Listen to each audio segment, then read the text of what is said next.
Do you love God? Well, how much? With everything? Are you sure? Jesus said, love God completely. Good morning and welcome to 755 Live. For about 5 minutes, you'll hear all about easy to remember soundbite versions of what Jesus said. And the point is to help you experience life to the fullest the Jesus way. Today's Jesus Said comes from Matthew 22, verses 37 through 38. And this is where Jesus is answering a question about what's the greatest commandment? What's the most important rule? And so verse 37, Jesus replied, "You must love the Lord your God with all your heart, all your soul, and all your mind. This is the first and greatest commandment." And so basically, Jesus was saying, you have to love God with everything. That's the most important. Love God completely.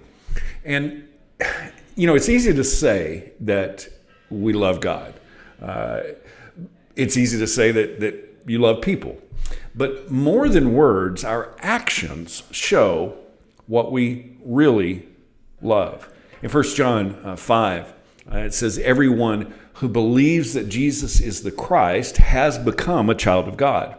And everyone who loves the Father loves his children too." We know we love God's children if we love God and obey his commandments. Loving God means keeping his commandments, and his commandments are not burdensome. So I hope that you get the correlation here.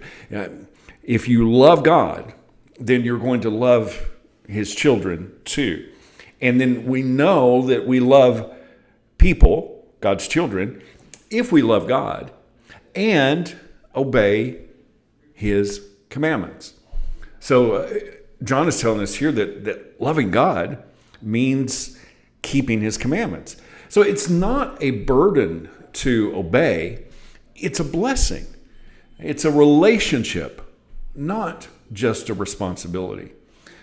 But the truth is, you can't love God and not love people. As we just read, everyone who loves the Father loves his children too. So how can we truly love God completely? Because there's part of us that is fleshly and there's part of us that is spiritual. So how do we know the difference? In Romans 8, 6 through 9, Paul says, "So letting your sinful nature control your mind leads to death, but letting the Spirit control your mind leads to life and peace. For the sinful nature is always hostile to God. It never did obey God's laws, and it never will. That's why those who are still under the control of their sinful nature can never please God. But you are not controlled by your sinful nature. You are controlled by the Spirit if you have the Spirit of God living in you. And remember that those who do not have the Spirit of Christ living in them do not belong to him at all." So putting these two thoughts together, John is saying that if we love God, we're going to keep his commandments. And Paul is saying that the flesh doesn't want to keep God's commandments, but if we're controlled by the Spirit, then we do. So if we're controlled by the Spirit, that's how we truly love God completely. And the scary thing is, in verse 9 of Romans 8, he says that those who do not have the Spirit of Christ living in them do not belong to him at all. So how can we really tell that we love God? Well, we obey his commandments and we walk and live by the Spirit.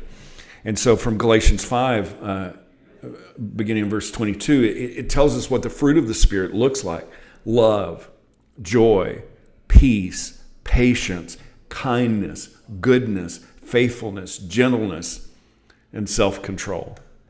That's the real evidence that we love God completely. Because if we are walking according to the flesh, then we are not walking in obedience. But we have to love God with everything. And the proof of who you love is in your actions. But if you Show love, joy, peace, patience, kindness, goodness, faithfulness, gentleness, and self-control. That means that the Holy Spirit is in charge. And that means that you are obeying what Jesus said, which was love God completely. How can you put that into action today? Thank you so much for listening. If this is meaningful to you, it does mean a lot when you like it, when you share it, when you comment. I really appreciate you. I hope that you have an amazing day. And I hope this time together has helped you live life to the fullest, the Jesus way. And remember, follow Jesus today. Love first.